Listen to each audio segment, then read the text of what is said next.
a mudança é inevitável. Sabemos que a mudança é lenta e constante no início e depois repentina. Mas o que acontece quando a disrupção se torna o novo normal? Alguns de nós estávamos preparados e outros não. Mas todos nós fomos pegos de surpresa pela magnitude da mudança.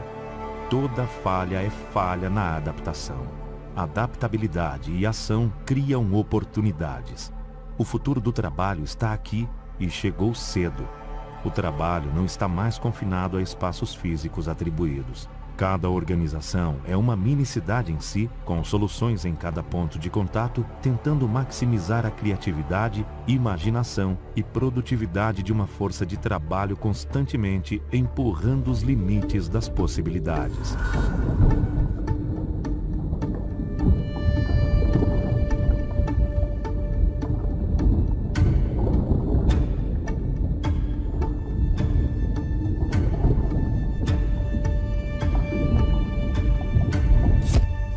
Então, o que é certamente? E de quão rápido estamos falando aqui? Bem, 6G é uma rede sem fio ultra rápida que deve chegar por volta de 2030. Se pensarmos que 5G é rápido, 6G pode ser 100 vezes mais rápido. A velocidade máxima do 6G pode chegar a 1 terabyte por segundo com o tempo de latência de 0,1 milésimo de segundo, que é quase insignificante. Então, um mundo com 6G é quase como ficção científica. Pense em hologramas em tempo real, táxis voadores e corpos e cérebros humanos conectados à internet. Mas o único problema é que o 6G só existe em teorias agora. O mundo não obteve consenso sobre qual tecnologia poderia permitir o 6G. E um dos candidatos mais esperançosos são as ondas de terahertz que poderiam atender aos requisitos do 6G de alta velocidade e baixa latência. A comunicação por rádio virou sua primeira página quando Marconi transferiu o primeiro sinal de rádio através do Atlântico. Com as infinitas fronteiras do wireless abrangendo o 5G, começamos a imaginar como seria o 6G. O 6G servirá como uma rede neural distribuída para o futuro da inteligência de todas as coisas. A detecção de rede e a IA nativa se tornarão dois novos cenários de uso para fundir o mundo físico, biológico e cibernético, levando a uma era de inteligência conectada. Por que diferentes países estão competindo tão fortemente se isso é meramente conceitual a essa altura? Mas se você vivesse, digamos, na União Soviética na década de 1930, a vida era muito sombria. Mas quando você olhava para os cartazes de propaganda nas paredes que mostravam um futuro glorioso, você estava lá. Você olhava para os cartazes que mostravam ainda trabalhadores e agricultores em poses heróicas e era óbvio que este era o futuro.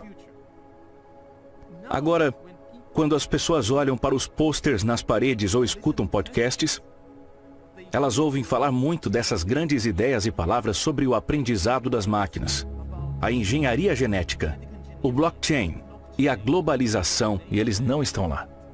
Eles não fazem parte da história. Eles não fazem parte da história do futuro.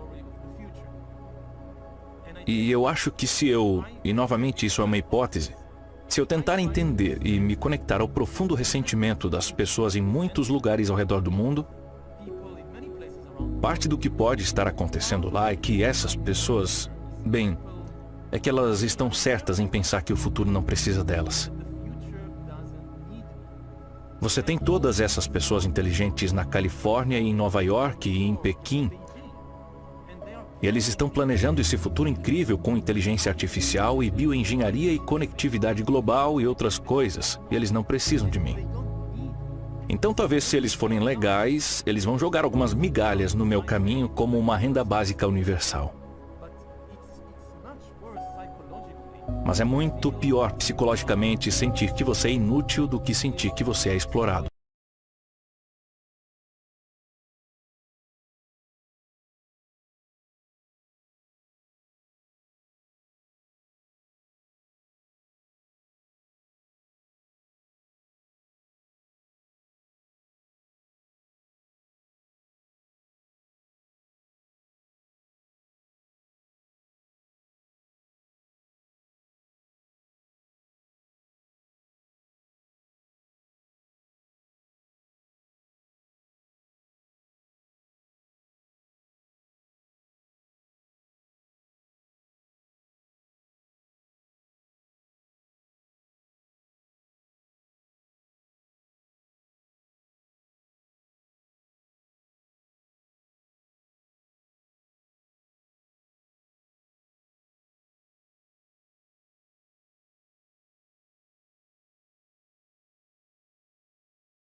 duro nas fábricas, nas fazendas, os soldados. Você precisa deles. Você não tem nenhum tipo de futuro sem eles. E agora avance para o início do século XXI, onde simplesmente não precisamos da grande maioria da população. Porque o futuro é sobre desenvolver tecnologias cada vez mais sofisticadas, como, novamente, a bioengenharia da inteligência artificial, e que a maioria das pessoas não contribui com nada para isso, exceto, talvez, com seus dados. E tudo o que as pessoas ainda estão fazendo que é útil, essas tecnologias cada vez mais tornarão redundantes e tornarão possível substituir as pessoas. A última mudança significativa na forma como educamos nossos filhos ocorreu há cerca de 124 anos. Foi o início da evolução industrial. A maioria das crianças foi criada em fazendas e os empregos eram abundantes e previsíveis. Então, em 1843, um educador de Massachusetts decide visitar a Prússia em sua lua de mel, onde testemunha um novo tipo de educação.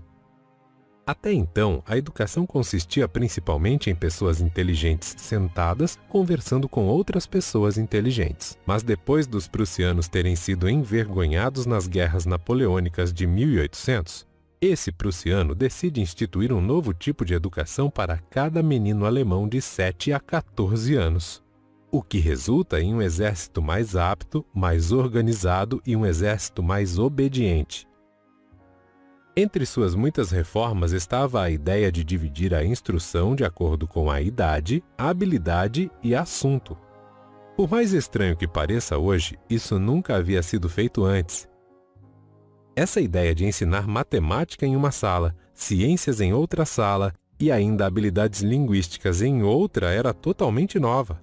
Horace Mann testemunhou esse novo modelo de educação e ficou atordoado. Inspirado pelo que vê, ele traz essas ideias educacionais de volta aos Estados Unidos, onde captura a atenção desses homens. Assim como os prussianos que estavam ansiosos para desenvolver tropas mais obedientes, esses pais da evolução industrial estavam desesperados para transformar a nação de trabalhadores agrícolas desorganizados em trabalhadores treinados e eficientes para suas fábricas e linhas de montagem. Se você construísse uma fábrica no norte do estado de Nova York e outra ao longo do rio Ohio, precisaria desesperadamente que esses trabalhadores se comportassem da mesma forma para saber os mesmos tipos de coisas. Se os graduados do ensino médio de Ohio pudessem citar Shakespeare, mas os alunos em Nova York não pudessem nem escrever seu próprio nome, era difícil construir um conjunto padrão de fábricas que utilizasse os dois conjuntos de trabalhadores. Foi quando foi decidido formar um comitê, chamado Comitê dos 10. O comitê tinha a tarefa de criar um conjunto padrão de assuntos. Toda criança deveria saber. Em 1892, o Comitê dos 10 projetou o currículo da nação e, na maior parte, nada mudou. Eu concordo que haverá em muitos locais trabalhos exclusivos para humanos. O problema é que não está claro se muitos humanos poderão fazê-los. Porque eles irão exigir altas habilidades e muita instrução. Então muitos humanos serão deixados para trás, mesmo se houver novos empregos. Novamente, tomando a perspectiva histórica, se você olhar para o que aconteceu nas décadas de 1920 e 1930, você tem a tecnologia chegando e deslocando muitas pessoas dos trabalhos tradicionais na agricultura. Então você não precisa de 100 agricultores nesta fazenda. Você só precisa de 2 tratores e alguns mecânicos e motoristas. Só isso. Então você tem 90 agricultores deslocados. Mas então eles simplesmente se mudam para a cidade, eles se mudam para Detroit ou se mudam para Stalingrad e começam a trabalhar na fábrica de tratores. Dessa forma, eles ainda fazem parte do futuro. Mas o que estamos falando agora, com o surgimento da IA e o aprendizado das máquinas e tudo mais, é que muitos empregos serão substituídos e os novos empregos exigirão altas habilidades e muito treinamento gratuito. Quando você deixou sua fazenda em Minnesota e se mudou para Detroit para trabalhar na fábrica, é sempre difícil mudar sua profissão em sua vida. Mas para aprender o trabalho de uma fábrica manual desta grande fábrica em Detroit, você poderia fazê-lo na idade de 35 ou 45 anos, em algumas semanas ou em alguns meses, e você ficaria bem. E da mesma forma, se você perder seu emprego na fábrica e você se muda para o supermercado, ainda é possível fazer isso sem muita instrução e sem muito treinamento gratuito. Mas se você perder seu emprego como motorista de caminhão ou como operário de fábrica e as pessoas disserem: "Oh, que maravilhoso! Temos todos esses novos empregos, engenharia de software na Califórnia, melhor." Porque agora existem essas forças que estão tentando hackear você. Não é como nos velhos tempos.